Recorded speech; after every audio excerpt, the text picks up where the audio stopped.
We've done all of this while lowering the federal deficit in the 2 years we've been in office, $1.7 trillion. Let me say that again. $1.7 trillion.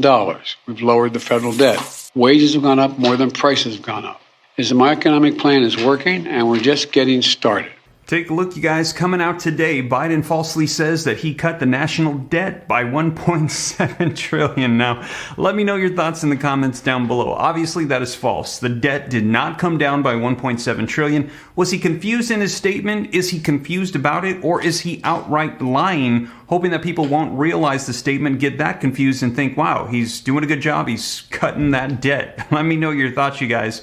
It actually increased by $3.7 trillion. Now, just so you can see it for yourself, just want to make sure that it's clear. Take a look. Here is the national deficit. So the deficit, how much we're going to be owing each and every single year. You can see 2022, the deficit was 1.38 trillion. So we're still going down in the hole. We are not by any means getting rid of our debt. And you can see that the year before, 2021, it was 2.77 trillion. And you can see how high 2020 was at 3.13 trillion. And that was because we were in a pandemic. You can see those 2 years were significantly higher. A lot of stimulus went out to help us, and it has gone down, but it is still pretty high. And you can see here, just to clarify even more, here's the cumulative federal deficit, and you can see the deficit each and every year. It's going up. You can see 2020 and 2021 in green and blue up there pretty high, but in bright pink or purple, 2022, it's still going up. Now, let me know your thoughts. Is he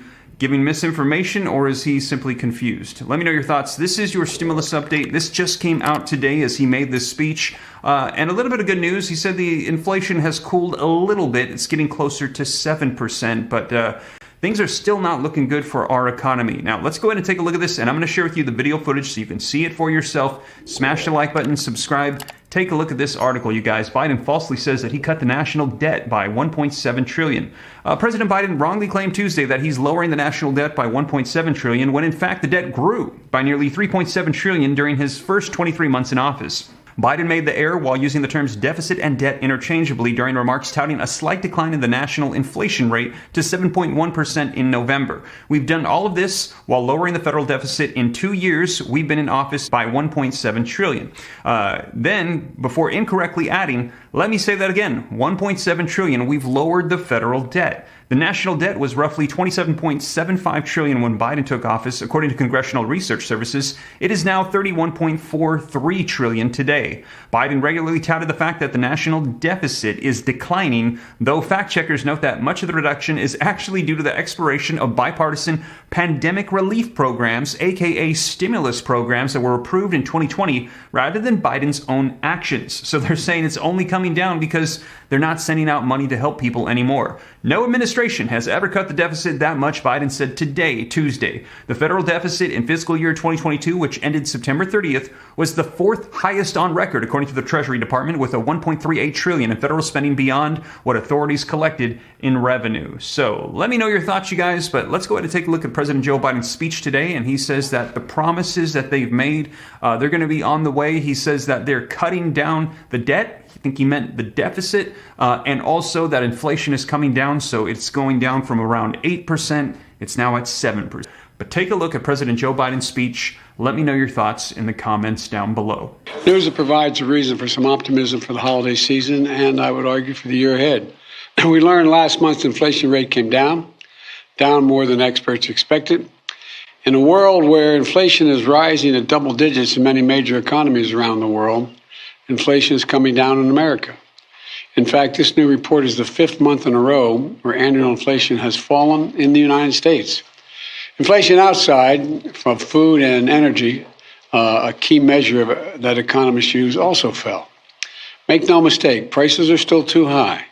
We have a lot more work to do, but things are getting better, headed in the right direction. Most Americans can see the progress driving down the street, finding relief at the pump as gas prices fall. Gas prices are now lower than they were a year ago, and half the gas stations selling gas at $3.09 or less. The most common price for gas stations across the country is $2.99. The decline in gas prices is giving consumers a break. They need helping them keep our economy going. When a two-car family, they're saving hundreds of dollars a month. It's a big deal. Today's report contains another piece of good news. Food inflation has slowed last month, providing much-needed relief for millions of families at the grocery store. This is welcome news for families across the country as they get ready for the holiday celebrations and for family dinners. It's also important that we put today's news in a broader context. When I took office, we inherited a nation with a pandemic raging and an economy that was reeling. We acted quickly and boldly to vaccinate the country and to put in place a new economic strategy. A strategy built on an economy that was based on from the bottom up and the middle out. Now, 21 months later, we can see how our economic plan is working. We've added every single month of my presidency, we've added jobs. Total of 10,500,000 new jobs. 750,000 of them are manufacturing jobs. Where is it written, as I've heard me say it before, and I apologize for repeating it, where is it written that America can't lead the world once again in manufacturing? And by the way, remember I talked at length about the need to continue to invest in research and development. Look what's going on from the Department of Energy and the nuclear front. There's a lot of good news on the horizon. The unemployment rate is down to 6.4% when I was sworn in, down from 6.4% when I was sworn in. It's now 3.7%, near a 50-year low. We've done all of this while lowering the federal deficit in the 2 years we've been in office, $1.7 trillion. Let me say that again, $1.7 trillion we've lowered the federal debt. No administration has ever cut the deficit that much. Now inflation is coming down as well. Prices of things like televisions and toys are going down. It's good news for the holiday season. Used car prices fell for the 5th month in a row. New car prices didn't go up this month. That savings is critical to so many families. It gives them just a little bit of breathing room for the holiday season. And all of this means that for the last several months, wages have gone up more than prices have gone up. Wages have gone up more than prices have gone up. I want to be clear. It's going to take time to get inflation back to normal levels as we make the transition to a more stable and steady growth. But we could see setbacks along the way as well. We shouldn't take anything for granted. But what is clear is that my economic plan is working and we're just getting started. My goal is simple. Get price increases under control without choking off economic growth. Bring inflation down while keeping our labor market resilient. Build an economy from the bottom up and the middle out, an economy with good jobs, good wages, and for the long run, not a boom or bust economy. Because of my plan, we're beginning to see historic investments that are leading companies to invest hundreds of billions of dollars. Let me say that again, hundreds of billions of dollars to build semiconductor factories and other advanced manufacturing right here in America. It's going to create tens of thousands of good-paying jobs in the years ahead. And by the way, a significant number of these jobs are expected to be jobs that pay an average of $125,000 a year. Many don't require a college degree, so things are looking up. So what's next?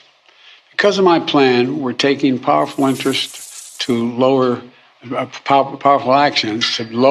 prescription drug costs and health insurance premiums and energy bills.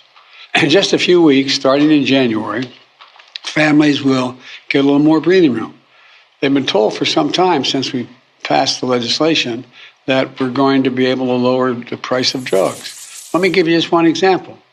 Coming January 1, seniors with diabetes on Medicare are going to pay no more than $35 a month for a prescription of insulin. Up to now, they've been paying as much as $400 a month. That's a genuine savings for seniors. This matters so many families with loved ones who have diabetes and rely on insulin to survive, going from an average of $400 down to $15 or $35 a month.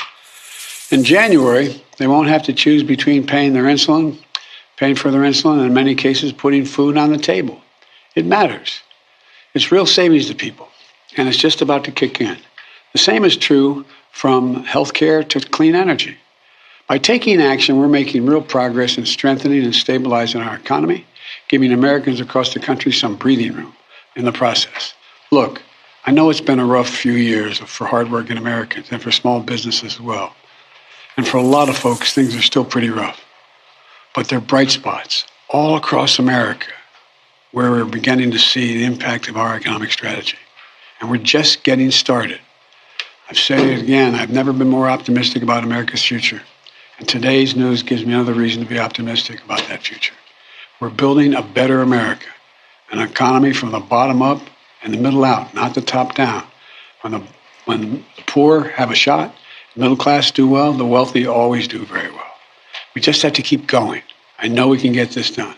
Now, I've actually heard this in his speeches several times before and thought the exact same thing. The national debt is by no means going down. Maybe they reduced the deficit, but we are still getting debt every single year. So I've actually heard people get that confused and say Joe Biden is lowering the national debt. No, he's not. So let me know your thoughts. Is this intentional, that these words are being interchanged to confuse people, or is he confused?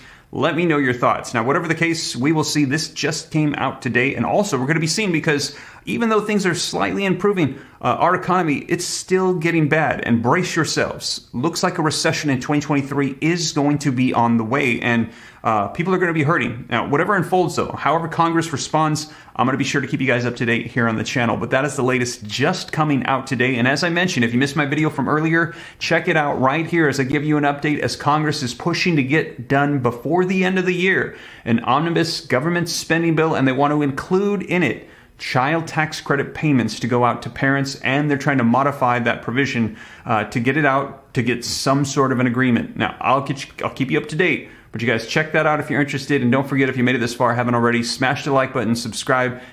And with that being said, I'll catch you in the next one. Take care. God bless.